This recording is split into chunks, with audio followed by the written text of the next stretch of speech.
தேங்காய்பட்டினம் விஷயத்தை எடுத்து பார்த்தாச்சுன்னா, தேங்காய்பட்டினம் நம்ம இப்போ கடைசி அந்த மீட்டிங்கில் பேசுவோம். தேங்காய்பட்டினம் விஷயத்தை வந்து ஆழமாக பேசியிருந்தோம். அப்போ அதில் வந்து காங்கிரஸ் எம்எல்ஏ தரப்பில் என்ன சொல்கிறாங்கன்னா, இப்போ கடந்த 3 ஆண்டுகளாக வந்து உயிர்ப்பலி குறைஞ்சிருக்கு.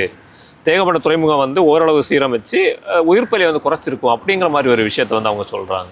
அது முழுக்க அதாவது அது எல்லாமே ஒரு நாடகம் தானே. வாய் இருக்குன்னா என்னவும் பேசலாம்ல. இப்போ மீனவர்கள் இத்தனை உயிரிழப்புக்கு பிறகு மீனவர்கள் கொஞ்சம் கவனமா இருக்கிறாங்கன்னு தான் சொல்ல முடியுமே தவிர, உயிரிழப்பு இல்லை அப்படின்னா அவன் இப்போ தொடர்ச்சியா உயிரிழப்பு ஏற்பட்டு வருது. அப்ப அதுல கொஞ்சம் கூடுதலா கவனம் வைக்கிறான். இப்போ கடல் சீற்றம் இருக்கிற காலத்துல ரொம்ப கவனமா போறான். இப்ப இந்த நேரங்கள்ல போனா இப்ப அந்த முகத்துவாரம்னு சொல்லக்கூடிய இந்த முகத்துவாரத்தை இந்த நேரத்துக்கு நம்ம கடந்தோம்னா சிக்கலாயிரும். அப்ப இந்த ஒரு நாள் நம்ம கரையில இருப்போம். இல்ல ஒருவேளை கடலுக்கு போனாலும் ரொம்ப பாதுகாப்பா அவன் கரைக்கு வர்றது ரொம்ப யோசிச்சு அப்படி பொறுமையா வர்றதா தான் நம்ம அதை எடுத்துக்க முடியுமே தவிர, மீனவர்கள் அதுல கூடுதலா கவனம் செலுத்துறான். அதனால உயிரிழப்புகள் கொஞ்சம் கம்மியா இருக்குன்னு சொல்லலாம். மற்றபடி வேலைகள் நடந்து அதனால அது எதுவுமே இல்லை. ஒரு கண் துடைப்புக்கு தூர்வாருவான், ஆழப்படுத்துவான், கல்லுகளை இப்படி போட்டதா இப்படி போடுவான், அப்படி போட்டதை இப்படி போடுவான், அந்த மாதிரி எல்லாம் நாடகம் ஆடுவான். இது ஒரு நாடக கோஷ்டி தானே. முழுமையான கட்டமைப்பு எங்கேயுமே இது. இப்ப குளச்சல் துறைமுகமே நாங்க 4.5 ஆண்டு காலம் இப்போ திராவிட மாடல் அரசு பொறுப்பேற்று 4.5 ஆண்டுகள் முடிஞ்சு இந்த 5வது ஆண்டு நெருங்கி வருது. தேர்தலுக்கு இன்னும் 4-5 மாதத்துல தேர்தல் வந்துருமா?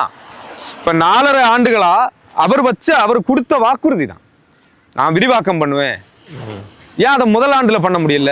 ஏன் 2வது ஆண்டுல பண்ண முடியல? அது இப்போ வந்து அடிக்கல் தான் நாட்ட போறாங்க. அடுத்த மாசம் தேர்தல். ஏன்னா நான் அடிக்கல் நாட்டி தொடங்கி வைப்பேன், நீ வாக்கு போட்டாதான் தொடர்ச்சியா நான் வேலை செய்வேன். தேர்தல் அறிவிச்சாலே அந்த பணிகள் துவங்க முடியாது. ஆமா, தொடங்க முடியாது இல்ல. அப்ப இந்த மக்களுடைய மனநிலையை எப்படி கொண்டு வருவான் அப்படின்னா, நான் தொடங்கி வைப்பேன், நீ மறுபடியும் எனக்கு வாக்கு செலுத்தினாதான் திரும்பவும் இந்த வேலைகள் நடக்கும்.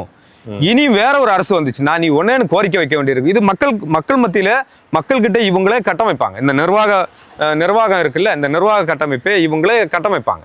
நாம இந்த அரசுக்கு வாக்கு செலுத்தலை அப்படின்னா மீண்டும் ஒன்னேன்னு புதிய அரசு பொறுப்பேற்கும் போது நாம கோரிக்கை வைக்க வேண்டியது இருக்கும். அது மீண்டும் அது காலதாமதங்கள் ஆகும். அதனால இந்த அரசையை நாம வெளில வைப்போம்.